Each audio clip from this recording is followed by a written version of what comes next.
दोस्तों नमस्कार, आप सभी का स्वागत है। ईडी के बाद सीबीआई पर बैन लगा दिया गया है। क्या है पूरी खबर, क्या है पूरा मामला, मैं आपको इस वीडियो में बताऊंगा। लेकिन सबसे पहले और सबसे जो महत्वपूर्ण अपडेट इस खबर में है उसका थोड़ा जायजा आपको करवा देता हूं। जिस तरीके से ईडी सीबीआई की जांचें चल रही हैं उस हिसाब से लगातार विपक्षी नेता, चाहे राहुल गांधी हों, प्रियंका गांधी हूं, चाहे और उनकी पार्टी के बड़े नेता या आम आदमी पार्टी जो कि अलग पार्टी है वो हो, लगातार इस तरीके के आरोप है इन एजेंसियों पर लगा रहे हैं कि ये एजेंसियां मोदी की कठपुतली की तरह काम कर रही हैं। और इसी चीज को लेकर अब सीबीआई पर बैन लगा दिया गया। जी हां दोस्तों, कर्नाटक सरकार ने, जहां पर कांग्रेस की सरकार है, वहां पर अब सीबीआई एंट्री नहीं कर पाएगी बिना कर्नाटक सरकार के अनुमति के बिना। और इस चीज को लेकर बीजेपी वालों को थोड़ी मिर्ची लगी और उन्होंने कहा कि यह फैसला आप वापस लीजिए। पूरी खबर मैं आपको बताऊंगा, बहुत बड़ी अपडेट निकल कर आई है। सभी साथियों से अनुरोध करना चाहता हूं वीडियो को एंड तक जरूर देखिएगा। बहुत बड़ी अपडेट लेकर आए हैं, बहुत चीजें एनालाइज करके ये रिपोर्ट आपके सामने हम रख रहे हैं। सबसे पहले हम बात करते हैं उस हेडलाइंस की जिसने पूरे बीजेपी से लेकर जो सीबीआई उसमें भगदड़ मचा दी। देखिए स्क्रीन पर आप देख रहे होंगे साथियों, कर्नाटक में सीबीआई की नो एंट्री, सरकार ने एजेंसी पर पक्षपाती होने का आरोप लगा, वापिस ली अनुमति। जी हां दोस्तों, जैसा मैंने अभी आपको बताया कि कांग्रेस हो, आम आदमी पार्टी, विपक्षी दल लगातार ईडी और सीबीआई के जो छापे और जो रेड ये सब चल रहा है इसको लेकर पक्षपाती रूप से कार्य करने का आरोप इन एजेंसियों पर लगातार लगाया जा रहा है और कहा जा रहा है कि बीजेपी की कठपुतलियां बनकर ये एजेंसियां काम कर रही हैं। और इसी चीज को लेकर अब कर्नाटक के अंदर सीबीआई किसी भी तरीके से एंट्री नहीं कर पाएगी अगर सरकार अनुमति नहीं देती है तो। स्क्रीन पर पूरी खबर समझिए। पहले कर्नाटक सरकार ने बिना परमिशन सीबीआई की एंट्री पर बैन लगा दिया है। यानी सीबीआई अगर किसी मामले में जांच करना चाहती है तो उसे राज्य सरकार से अनुमति लेनी होगी। यह इसलिए किया गया क्योंकि सीबीआई का गठन दिल्ली अधिनियम के मद्देनजर है। कर्नाटक सरकार के इस फैसले के बाद सीबीआई अब सीधे तौर पर कर्नाटक में एंट्री नहीं कर सकती है। हालांकि किसी स्पेशल केस में हाई कोर्ट का परमिशन अगर होता है तो सीबीआई जांच के लिए कर्नाटक जा सकती है। बंगाल में कई मामलों में ऐसा हो भी चुका है। देखिए, कोलकाता हाईकोर्ट के निर्देश पर संदेश खाली और आरजी कर मेडिकल रेप मामले की जांच के लिए बंगाल में सीबीआई की एंट्री हुई।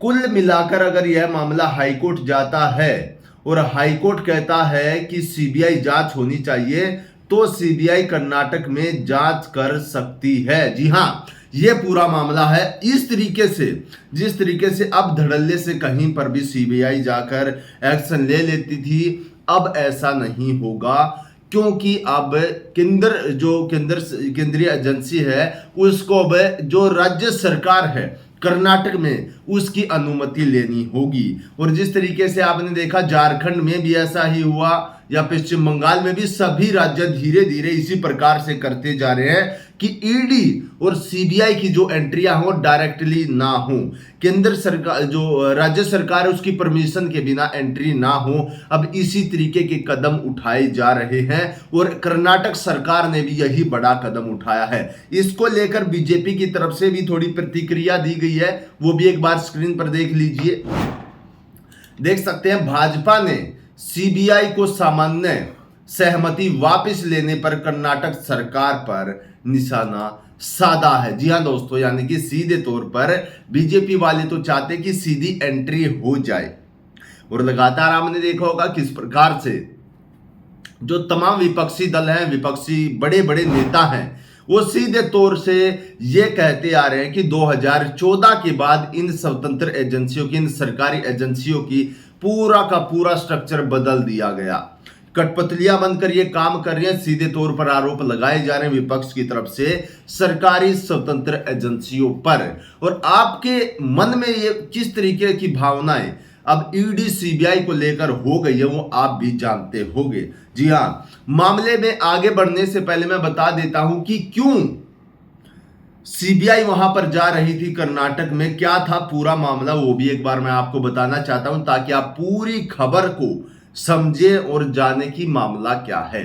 आप स्क्रीन पर देख सकते हैं दोस्तों, मसूर शहरी विकास प्राधिकरण यानी कि मुड्डा ने साल 2020 में एक स्कीम की शुरुआत की थी। कर्नाटक की मैं बात कर रहा हूं।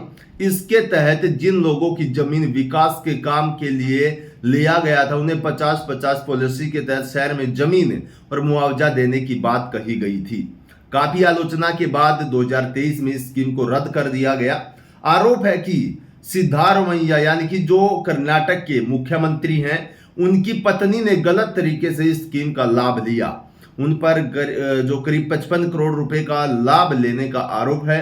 बीजेपी इसे मुद्दा बनाकर जांच की मांग कर रही है। पार्टी का कहना है कि सिद्धारमैया की वजह से ही यह खेल हुआ, इसलिए वे इसमें आरोपी हैं। जी हां दोस्तों, यानी कि बीजेपी वाले कह रहे हैं कि जो कर्नाटक के मुख्यमंत्री हैं वो इसमें फंस रहे हैं, इसीलिए उन्होंने सीबीआई पर रोक लगा दी है। सीबीआई को बैन कर दिया गया कि आप पहले हमारी परमिशन लो, उसके बाद ही आप एंट्री कर पाओगे कर्नाटक में। इस चीज को लेकर बीजेपी आलोचना कर रही है। दूसरी तरफ से जो विपक्षी चेहरे हैं, विपक्षी नेता, विपक्षी दल हैं, वो इस बात को लेकर जोर दे रहे हैं कि जो केंद्रीय एजेंसियां हैं, जो स्वतंत्र एजेंसियां हैं, वो किसी की कठपुतलियां बनकर काम कर रही हैं। जिस तरीके से तोते की तरह उनको रटवाया जाता है उस तरीके से ही वो वहां पर पहुंच जाते हैं और न जाने कितने ही नेताओं को तोड़ चुके हैं और पार्टियों को तोड़ने की भी कोशिश कर रहे हैं। विपक्षी तरफ से ये कहा जा रहा है। अब किसकी बात में कितनी सच्चाई है साथियों, ये भी देखने वाली बात होगी। लेकिन अब आपके मन में एक ख्याल जरूर आ रहा होगा कि सीबीआई की एंट्री बंद हो गई, लेकिन क्या ईडी एंट्री कर पाएगी? वो भी मैं आपको क्लियर करूंगा। ईडी का क्या मामला है वो भी एक बार स्क्रीन पर देखिए साथियों।